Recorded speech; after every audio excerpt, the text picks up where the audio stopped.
In the still, uncharacterized moment between yearning and influence, there lies an invisible current, a force so sublime that it escapes the notice of most. Yet through history, from ancient Greece to the halls of modern neuroscience, the greatest thinkers have hinted at its existence. What if I told you that the subtlest shift in presence, far beyond words or actions, triggers an unstoppable devotion? This isn't about cunning or manipulation. It's about mastering a language that speaks directly to our innate sense of self, a language the Stoics called logos. This logos is not merely rhetoric. It's an energetic field within us that, when honed through steadfast stillness, resonates with every ego in its vicinity. Have you ever noticed how some individuals enter a room in silence, yet command every eye? They don't rely on lofty decrees, flashy gestures, or even charm. Instead, they exude a calm certainty that speaks to our ego's hunger for weight and meaning. This presence is nothing short of a practice. It requires discipline, attention, and an unwavering alignment with one's own truth. And the transformation you'll experience when you learn it is nothing less than revolutionary. If this strikes a chord with your quest for purpose, I invite you to subscribe to Aristotle's Stoicism. It's a small gesture that connects you to a community of like-minded seekers, eager to explore depth and stillness. Why does rejection cut so deeply? At its heart, rejection denies our innate sense of significance. There's a primal sting in the chest when we're overlooked, not because logic faces denial, but because our ego grieves its invisibility. Carl Jung warned that the greatest tragedy is the unlived life. But this tragedy extends beyond families into any relationship where true selves are ignored. When we miss the opportunity to have our potential seen, our ego suffers an identity wound. How do we heal such a wound? Not with empty praise, a bandage that softens the pain but leaves no scar for growth, nor with flattery, which shall sows an egoic craving for more.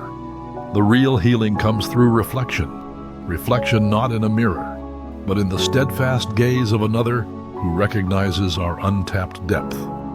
Aristotle taught that self-knowledge is the beginning of wisdom, yet often we need someone else to steady the mirror.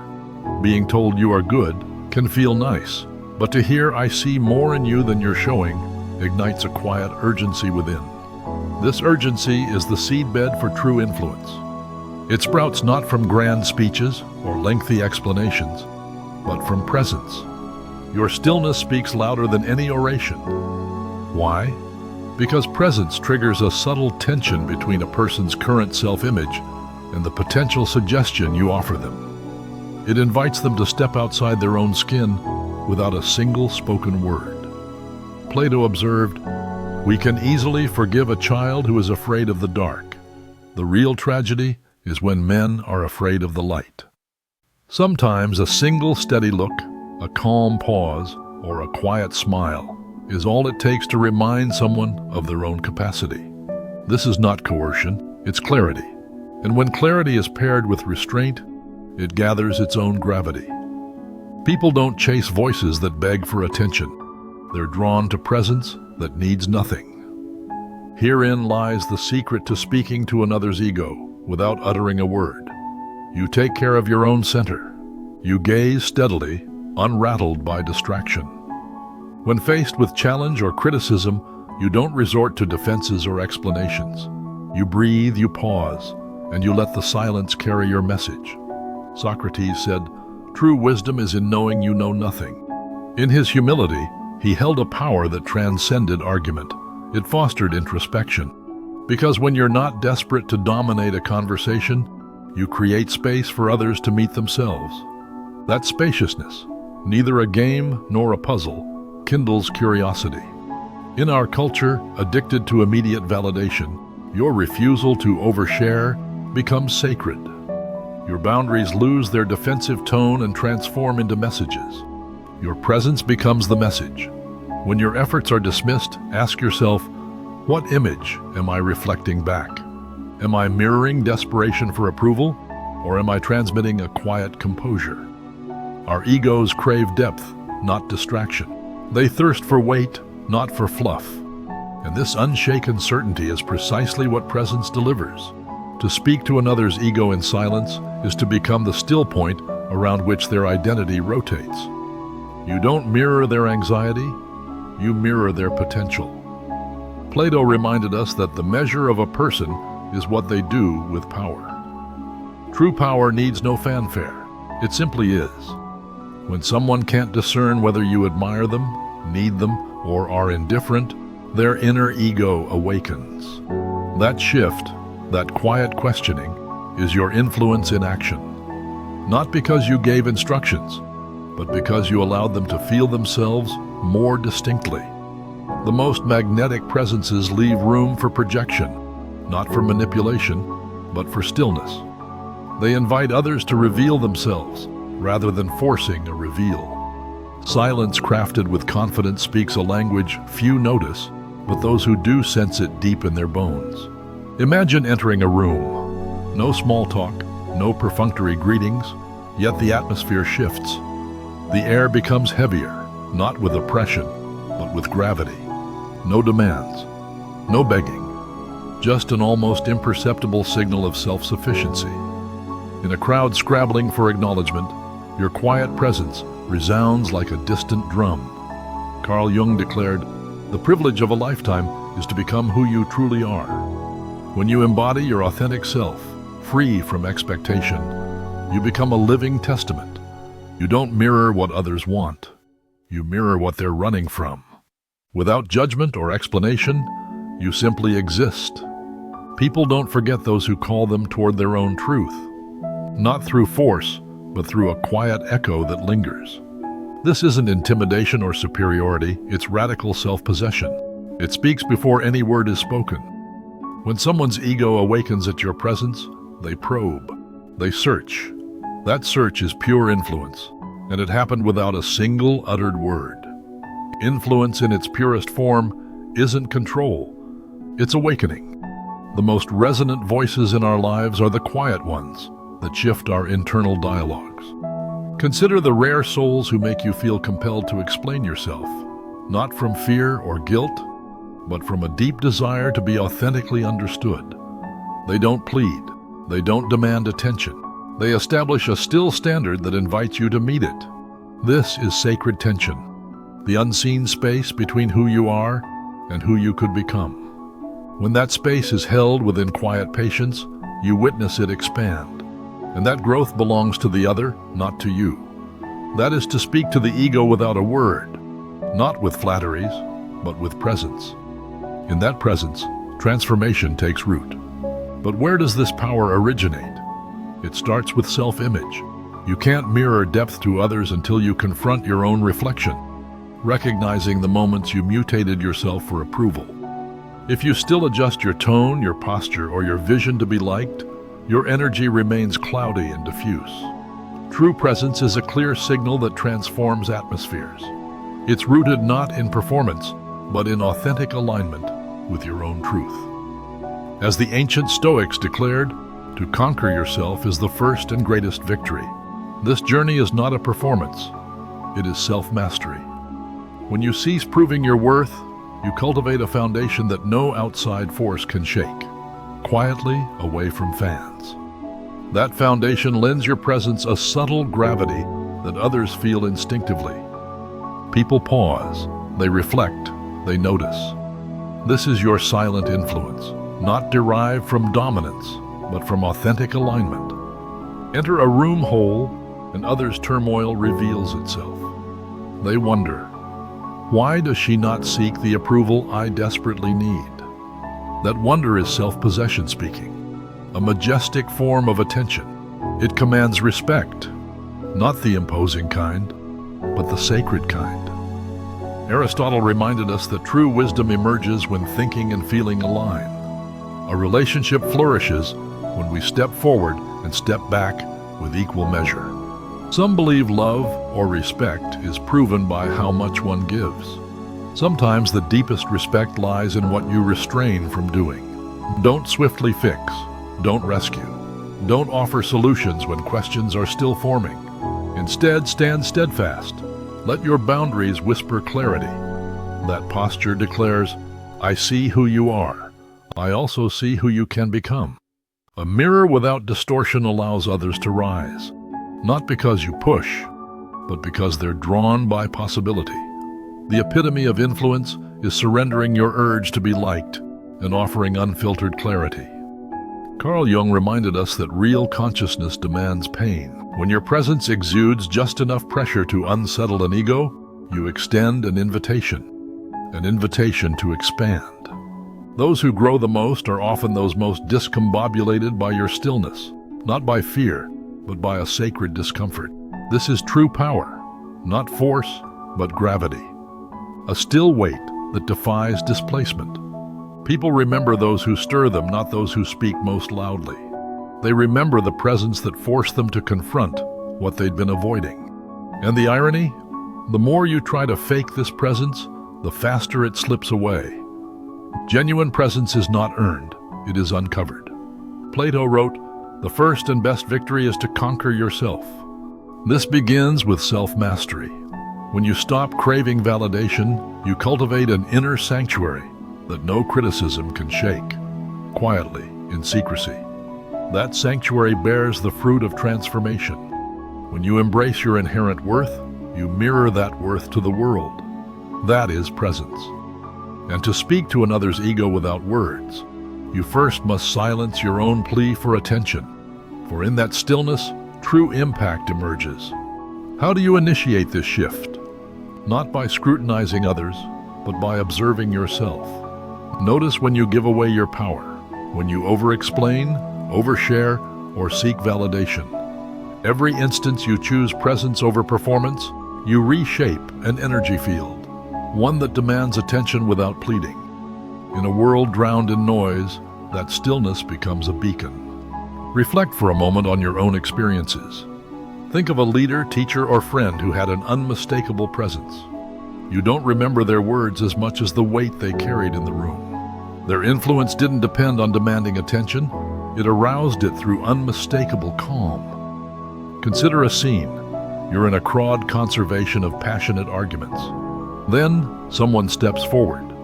They aren't the loudest, but the room goes still. No one asks them to stop. Everyone chooses to listen.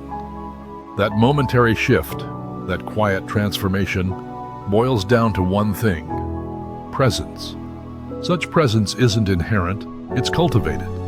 It begins with self-awareness. Not just knowing your strengths, but being conscious of your noise, your urges to seek approval, to explain yourself, to fill silence with sound. Step 1. Observe your own rhythm. For a day, notice when you speak to fill a pause. Notice when you modify your tone to please. These are clues to where your energy leaks from. Step 2. Practice intentional silences. In conversations, allow pauses to linger. Resist the urge to speak just to keep things moving. Let others' words land. Let them resonate. You'll feel an internal shift, a growing sense of center. Step 3. Align your nonverbal signals. When you sit or stand, check your posture.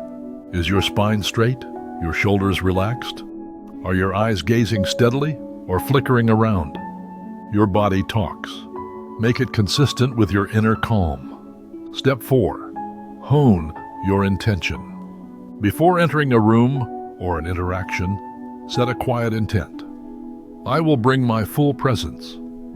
This intent doesn't demand action. It offers a framework for stillness.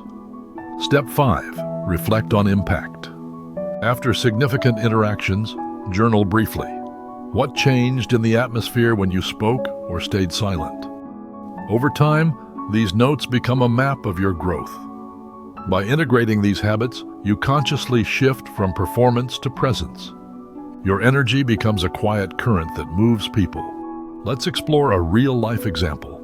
Imagine a senior executive in a boardroom. They don't interrupt, they don't over-explain. Instead, at the end of a stormy debate, they pause.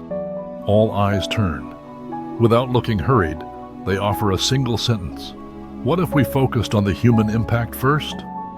That simple reframe, delivered with steady eye contact and a calm voice, reorients the discussion.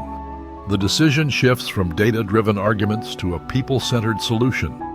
This is presence in action. Or consider a teacher who, in the midst of chaos, stands silently at the front. Students, senseless.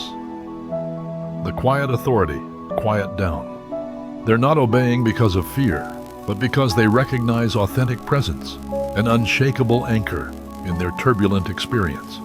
Each of these examples shines light on the practical application of silent influence. Now, let's dig even deeper into the neuroscience. Research shows that human brains are highly sensitive to microsignals, microexpressions, minor variances in pitch, breathing rhythm, and postural shifts.